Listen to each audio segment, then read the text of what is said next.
सो अस्सलाम वालेकुम gentleman, I hope you all are fine and well. तो आज दोबारा हाजिर हूँ आपके पास एक जनरल हिस्ट्री का पार्ट 4 लेके। इनके इसके अंदर हम आज जो है हमने 1899 तक कल हिस्ट्री को डिस्कस किया था। आज हम 1900 से स्टार्ट करेंगे। तो 1900 से 1901 से 1903 तक कोई खास इवेंट नहीं था, तो 1904 से हम स्टार्ट करेंगे इसको 1920 तक। तो स्टार्ट करते हैं वीडियो को। Here we go. सो 1904 के अंदर क्या हुआ था? सबसे पहले 1904 के अंदर जो 20th सेंचुरी का पहला वाक़या था वो था कायद आज़म ने मुस्लिम लीग कांग्रेस को ज्वाइन किया। Congress all India Congress league, जो कि हिंदुओं की और मुसलमानों की जमाती नाम के लिए, लेकिन वो सिर्फ ज़्यादातर मुफाद जो देखती थी वो हिंदुओं का देखती थी। तो कायद आज़म ने उसको ज्वाइन किया। फिर उसके बाद 1905 के अंदर पार्टीशन ऑफ बंगाल हो गया। पार्टीशन ऑफ बंगाल किसने किया? लॉर्ड कर्जन ने किया। ये सवाल आता है, who did the partition of Bengal? Lord Curzon ने। कब किया? 1905 में किया। बट अक्सर जो पाकिस्तान स्टडी अपना फेवरेट सब्जेक्ट बताते हैं जनरल नॉलेज, उसके अंदर इंटरव्यू के अंदर, तो उनसे पूछ भी लिया जाता है पार्टीशन ऑफ बंगाल किया क्यों गया था। तो पार्टीशन ऑफ बंगाल जो किया था वो किया गया था रिलीजियस बेसिस पे। रिलीजियस बेसिस मतलब कि एफिशिएंसी आ जाएगी पार्टीशन करने के बाद गवर्नमेंट के अंदर, यानी कि दो पार्ट्स में कर देंगे, एक पार्ट मुस्लिम्स का, एक पार्ट हिंदुओं का, और एक तरफ हिंदू गवर्नर और एक पार्ट मुस्लिम गवर्नर का। तो मुस्लिम गवर्नर जो है मुस्लिम्स को ज़्यादा बेहतर समझ सकेगा और हिंदू गवर्नर जो है हिंदुओं को ज़्यादा बेहतर समझ सकेगा, और दोनों स्टेट के अंदर एफिशिएंसी आ जाएगी और स्टेट बेटर पहले से बेहतर ग्रो करेंगी। तो ये था उसका 1905 के अंदर पार्टीशन करने का मकसद। किसने किया था? लॉर्ड कर्जन ने किया था। 1906 के अंदर दिसंबर 30 को मुस्लिम लीग बन गई। किसने बनाई? सर आगा खान ने। ये सवाल आता है, who founded the Muslim League? Sir Aga Khan. ये भी आता है, where Muslim League founded? In Dhaka. Dhaka क्या है आज? इसका बांग्लादेश का कैपिटल है ढाका, जैसे पाकिस्तान का इस्लामाबाद, बांग्लादेश का ढाका। कब बनी थी? 30 दिसंबर को बनी थी। ये सवाल भी आ जाता है कि मुस्लिम लीग 1906 में किस डेट को बनी? 30 दिसंबर को 1906 में। फिर first president of Muslim League पूछ लेते हैं, who was the first president of Muslim League? Sir Aga Khan. Sir Aga Khan का रियल नेम भी पूछ लेते हैं। Real name sir Aga Khan का था सुल्तान अहमद खान। सुल्तान अहमद खान, ठीक है। फिर उसके बाद 1906 के अंदर Lord Minto become vice Roy. Lord Minto जो था वो वाइस रॉय बन गया, यानी कि दूसरा लॉर्ड आ गया, लॉर्ड कर्जन चेंज हो गया। फिर उसके बाद जाके नेक्स्ट इवेंट आ गया 1906 के बाद मिंटो मुरली रिफॉर्म ला। ये क्या चीज़ थी? ये भी पूछ लिया जाता है कि मिंटो मुरली रिफॉर्म ला कब आया? 1909 के अंदर। इंटरव्यू के अंदर ये पूछ लिया जाता है कि ये क्या था, कौन सा कानून था, आखिर इसकी क्या बात थी, क्या खूबी थी। तो इसके अंदर जो मेंबर्स की लेजिस्लेटिव यानी कि आइन के अंदर जो मेंबर्स की तादाद थी उसको बढ़ा दिया गया था असेंबली के अंदर, और उनको यह हक दे दिया गया था कि वो क्रिटिसाइज करें एक्शन के ऊपर या एक्सक्यूज करें उन एक्शन के ऊपर जिससे वो एग्री नहीं कर सकते ब्रिटिश गवर्नमेंट के। तो उनको ये हक मिल गया था, और रेजोल्यूशन को पास नहीं होने दे सकते, यानी कि रोक सकते हैं पास होने से अगर उनका इंटरेस्ट उसके अंदर शामिल ना हो। तो ये मिंटो मुरली रिफॉर्म लॉ के अंदर 1909 के अंदर ऐड कर दिया गया था लेजिस्लेटिव में। तो 1911 के अंदर एनवलमेंट ऑफ बंगाल हो गई थी, ended by king George. Annulment of Bengal ये हो जाता है कि एनुअल बंगाल का जो पार्टीशन था वो किसने किया था, एनवलमेंट किसने की थी? 1911 के अंदर हुई थी वो। पहले ये पूछते हैं कि कब हुई? 1911 में, लेकिन उसके बाद हो जाता है किसने की एनवलमेंट ऑफ बंगाल, तो वो की किंग जॉर्ज ने, लॉर्ड किंग जॉर्ज ने। किंग जॉर्ज ज़्यादा से याद नहीं करना, KIN किन याद करना है ऑप्शन के अंदर, किंग जॉर्ज आपको खुद ही दिख जाएगा।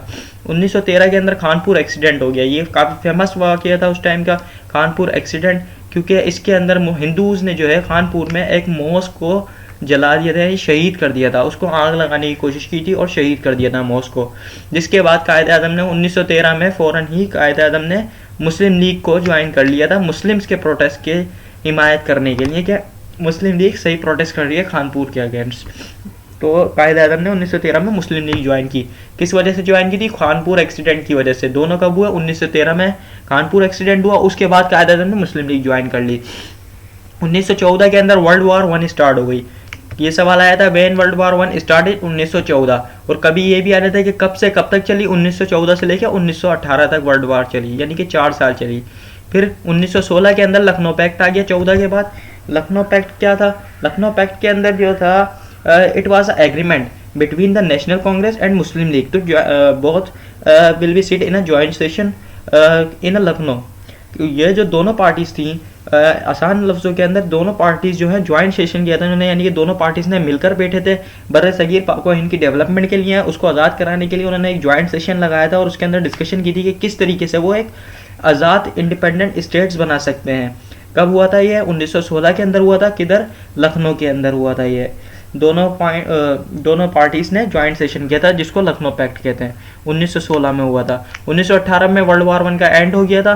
1919 में खिलाफत मूवमेंट स्टार्ट हो गई थी और किसने की थी? अली ब्रदर्स ने की थी। अली ब्रदरन कौन से थे? मौलाना मोहम्मद अली जौहर और मौलाना एक और थे, मौलाना एक और जौहर थे, उनका नाम मेरे को याद नहीं आ रहा। 1919 के अंदर खिलाफत मूवमेंट स्टार्ट करने का मकसद क्या था? खिलाफत मूवमेंट स्टार्ट करने का मकसद ये था कि जो खिलाफत उस्मानिया थी तुर्किश साइड के ऊपर, जो वहाँ पे सीरिया, ईरान, इराक, तुर्की, इजिप्ट वगैरह जो कि बाद में अंग्रेज़ों के हाथ में चले गए थे, तुर्किश गवर्नमेंट से निकलकर, उस खिलाफत उस्मानिया की खिलाफत से निकलकर, उनके जो मुकद्दस मुकामात हैं, मस्जिद, मज़ार, मुसलमानों के जो भी हैं, उनको कुछ नुकसान नहीं पहुँचाया जाए। ये ब्रिटिश के अगेंस्ट मूवमेंट थी। किसकी? अली ब्रदर्स की। क्या उनका प्रोटेस्ट इस बात का था कि किसी भी मुस्लिम के रिलीजियस स्ट्रक्चर को कोई नुकसान ना पहुंचाया जाए। 1919 के अंदर जालियांवाला बाग एक्सीडेंट हो गया, जिसको अमृतसर मैस्क्योर भी बोलते हैं, यानी कि अमृतसर में जो हादसा हुआ था उसके हिसाब से भी याद किया जाता है, और जालियांवाला बाग एक्सीडेंट भी बोलते हैं। ये कब हुआ? 1919 में हुआ। ये भी फेमस वाक़या था।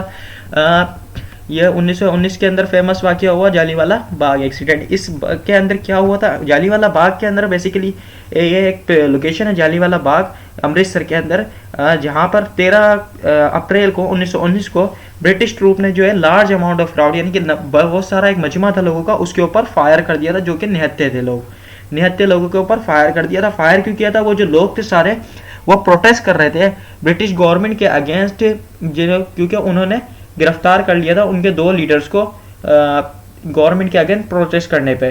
किस किस को अरेस्ट किया था? सैफुद्दीन को और सत्यपाल को। सत्यपाल हिंदू थे और सैफुद्दीन मुसलमान थे। इनको अरेस्ट कर लिया था ब्रिटिश गवर्नमेंट ने पंजाब में। तो लोगों ने और उनके अगेंस्ट जो है ब्रिटेन के प्रोटेस्ट किया था कि इन लोगों को रिहा किया जाए, जिसकी मद्देनज़र जो ब्रिटेन को और फौजी थे, यानी कि सोल्जर, सिपाही थे, उन्होंने इनके ऊपर फायर खोल दिया लोगों के ऊपर जो प्रोटेस्ट कर रहे थे।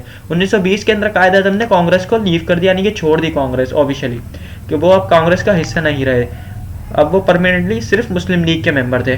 1920 के अंदर ये MA कॉलेज जो था, जिसको 1975 में सर सैयद अहमद खान ने बनाया था और 77 में उसे यूनिवर्सिटी का दर्जा दे दिया गया था, उसका कॉलेज का दर्जा दे दिया गया था, उसको 1920 के अंदर यूनिवर्सिटी का दर्जा दे दिया गया, यानी कि कॉलेज को यूनिवर्सिटी में बदल दिया। अलीगढ़ यूनिवर्सिटी ने 1920 के अंदर जब वो यूनिवर्सिटी बन गई तो सर सैयद अहमद खान, जिनका इंतकाल हमने देखा था कि 1998 में हो गया था, उनको स्टार ऑफ इंडिया का टाइटल दिया सर सैयद अहमद खान को। द स्टार ऑफ इंडिया किसने दिया? सर अलीगढ़ यूनिवर्सिटी ने। और आज भी जो उनकी कब्र है सर सैयद अहमद खान की, वो अलीगढ़ यूनिवर्सिटी के अंदर। तो it was the whole video gentleman. तो ये थी हमारी पूरी हिस्ट्री 1920 तक की। बाकी की हिस्ट्री को हम कल की वीडियो में देखते हैं। इजाज़त चाहूँगा। Thank you. अगर वीडियो पसंद आई तो सब्सक्राइब कर लीजिएगा, और ताकि ज़्यादा से ज़्यादा कैडेट्स को ईजिली मिल जाए।